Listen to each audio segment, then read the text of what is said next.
Alright, time for the PicoScope. So I want to actually scope the left rear and the right rear sensors and see what is the problem. Is it a reluctoring problem or is it an aftermarket sensor problem? I could just tell the owner I need all OEM parts, but the point of diagnostics is to pinpoint the root cause. Is there just one bad tooth? What is it? The only way to find out is with an oscilloscope. Why does the computer not like this signal?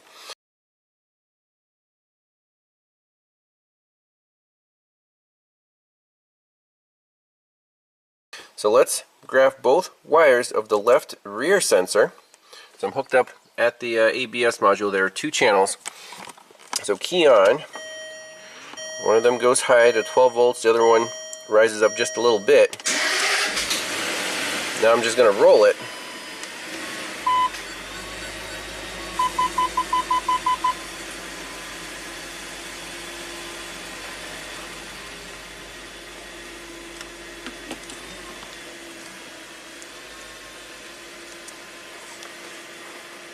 So what did we see? Is this the signal? This is crazy. I did not expect this. I thought it would be a more obvious signal.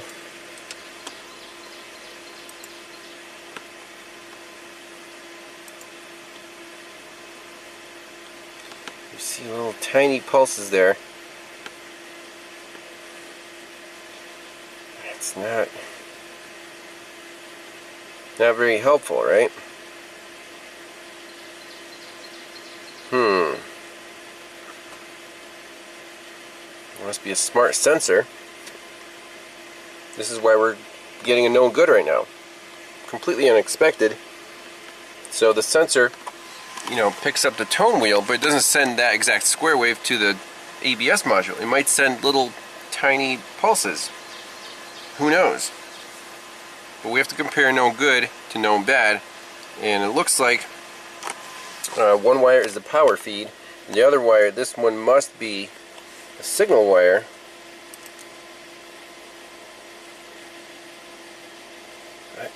This is crazy. That's the signal,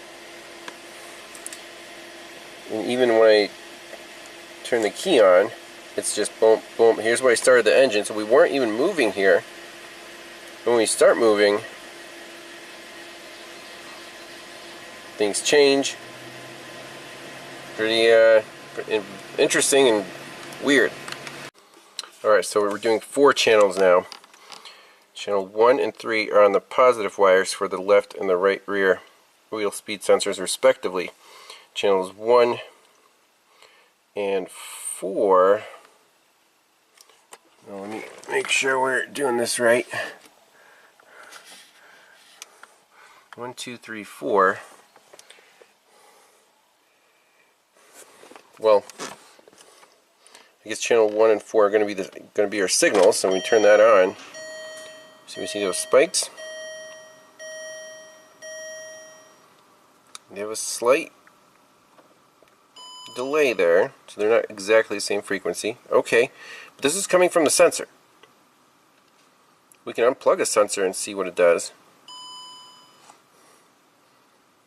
That's why aftermarket sensors in this application, I'm very suspicious. Let's see, let's roll.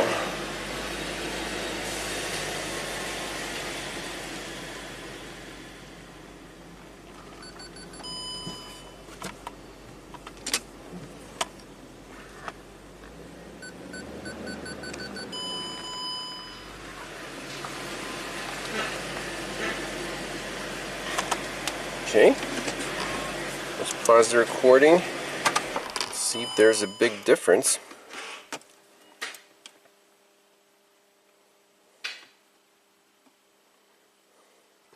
See how the blue is pretty even? The yellow, it doesn't like it because the gaps between the spaces are sometimes not correct. Okay?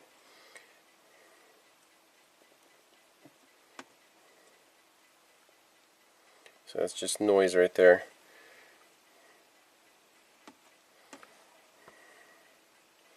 We can see the gaps just aren't correct. It's not like it's missing a tooth. It's just delayed or not even. So there's a kind of a gap there, but not a full gap. If there's a spike right here, you know, is it missing a tooth? Or is it just a big gap? Is it a sensor problem or a tone wheel problem? Because the sensor's aftermarket, a tone wheel might be compromised. And then if you zoom way in, look at the difference in pulse width of the aftermarket sensor versus the OE sensor. The OE is very tight, so I don't think this would be a tone wheel problem, honestly. No way. Because right here, they're about the same. You know, when the vehicle's standing, we start it up, and then when we start rolling,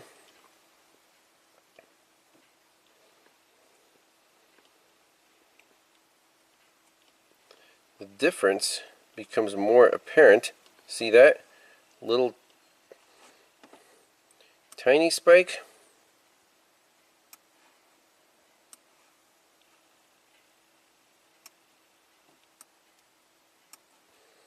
So that's 76 microseconds. Insanity. And on this trace, it's about 10 times wider, 700 microseconds. So these are definitely not separate teeth. They are calculated signals from the sensor. There has to be some kind of circuit board inside of the sensor that would make that pattern. Can we swap over the left sensor to the right sensor and see if the fault follows the sensor? I could, but the left rear sensor is probably so seized in the knuckle it'd be almost impossible to get out without breaking it. Alright, I just took another capture. I actually took the Land Rover on the road and accelerated to 30 miles per hour. So on this screen, right here, going steady, and look, we have a big dropout. Is this what the car is fussing about? It could be. But look at the pulse widths. Now they're skinnier than the known good. This is the left rear. Everything's perfect. And this one's all over the place. The frequency is weird. The pulse widths sometimes are too fat, sometimes they're too skinny. We need an OEM sensor for sure. Now, could there still be a problem with the tone ring? Absolutely. You know, this. If it was a tone ring problem, you would expect it to repeat on every wheel revolution. However, we just see like this dropout right here. See how it's skinny, skinny, skinny, drop out, and then boom, fat, fat, and then it kind of tries to catch up. So I think the sensor is also bad. I don't know if this is an Amazon sensor or where it's coming from. Sometimes we have big gaps, but it's not repeating every wheel revolution.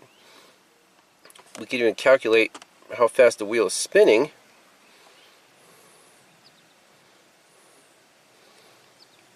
Maybe count the number of teeth, but these are not actual teeth, okay?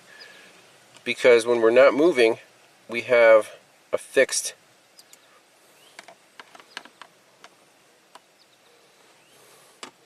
let's see here, 2, 3. So I actually stopped right here and turned around, and then I shut the vehicle off right here. So this is just standing.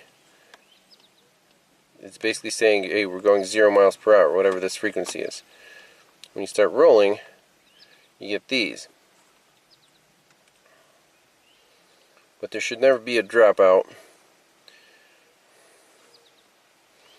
So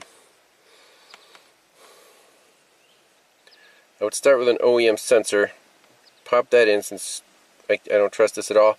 And then if there's still a problem, then it needs a new tone wheel. But I think the tone wheel actually looked pretty decent. And the gap, we fixed the gap so it's reading all the time, but it's just so inconsistent. It's not like we're missing teeth every other period or whatever. Sometimes they're too close together. So this sensor's shot. The aftermarket junk.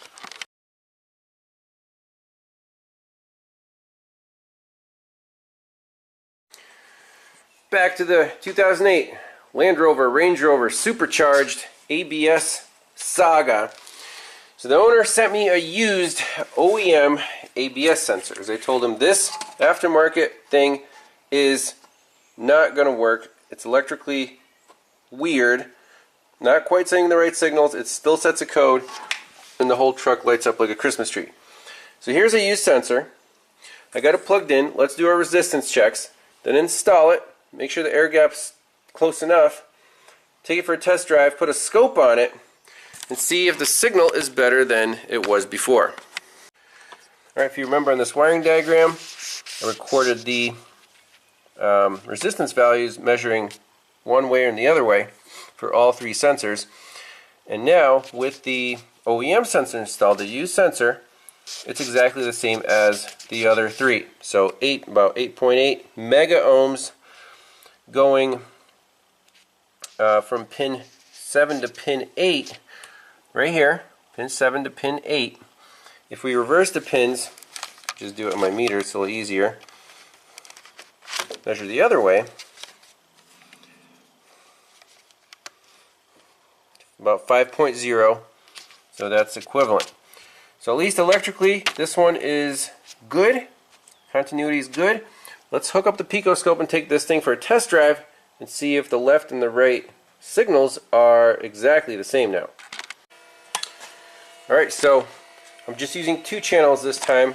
Remember last time we used 4, 2 per sensor. We'll just use 2 channels. The channel 1 is on the known good left rear signal wire, which is this pin 27 right here. It's a white wire. Channel 2 is on the right rear sensor signal wire. That's the green pin 8. So right now, with the vehicle, you can even do a 2-volt scale. There we go. Vehicle off, we have this steady pulse train. The pulses should be identical, and they are. So this is just key on. Let me install the sensor on the right rear wheel, measure the gap, we'll take this thing for a test drive. Alright, here we go. Take this thing for a test drive. There are the signals. There are the wheel speed signals. So far they look identical, much better than with the aftermarket sensor. We're going to take it for an extended test drive.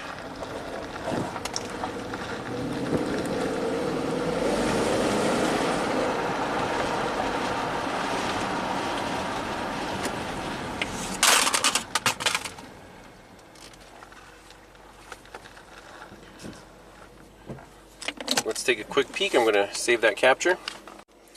That's what I'm talking about.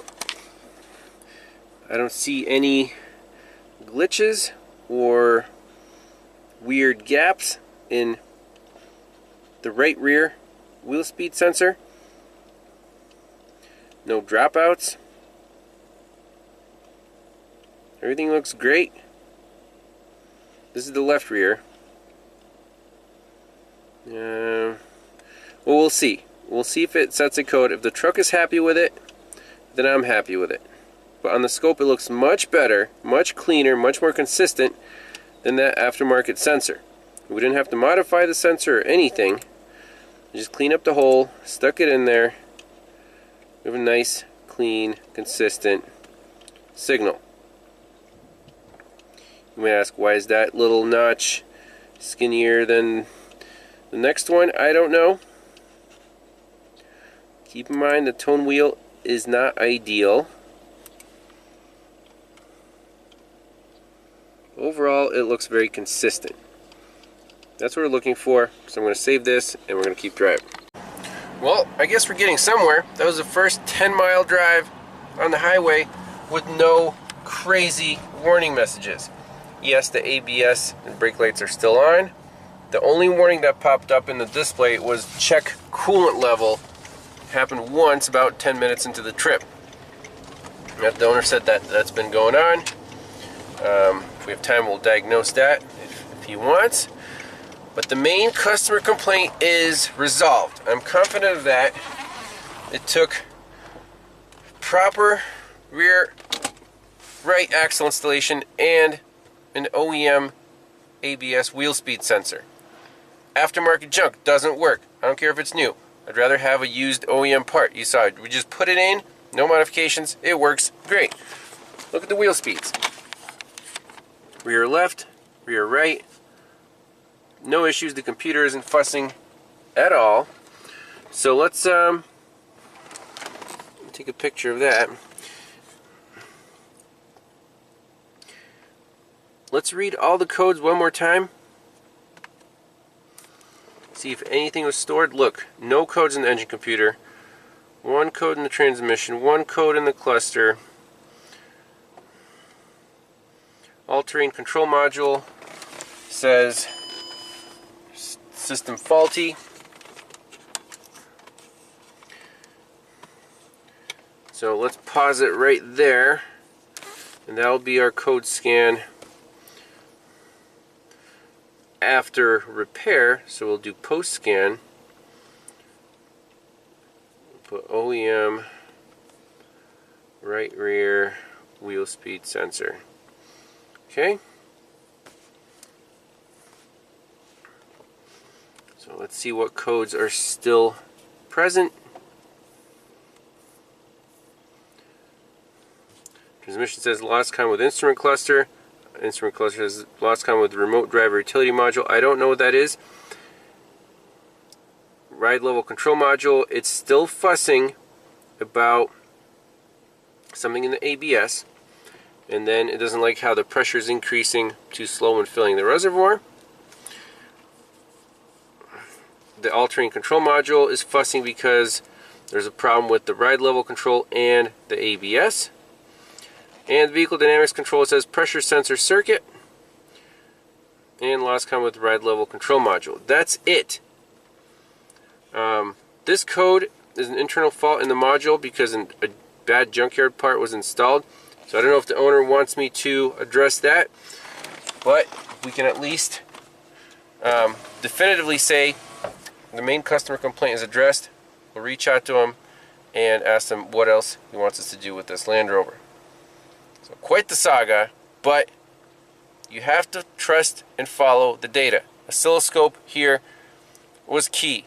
These digital wheel speed sensors, you have to compare known good to a suspected bad one. That's the only way to definitively 100% guarantee results. You can keep throwing parts at it. You can say, oh, this aftermarket sensor, they can warranty it over and over again.